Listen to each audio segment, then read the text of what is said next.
Sujetamos al bebé del cuello y aquí movemos la tripita de un lado para otro, de un lado para otro. ¿Que no echar gas?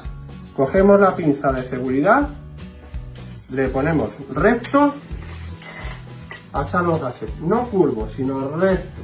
Una vez que está recto, movemos un poquito el traquete de la pierna. Podéis observar cómo le sujeto yo los dedos, ahí, ahí. ¿Que no echa los gases? Pues 20-30 segundos en la espalda. ¿Que no? Nos levantamos con él, siempre bien sujeto de la mandíbula, con nuestra pinza de seguridad, nos ponemos a echar los gases.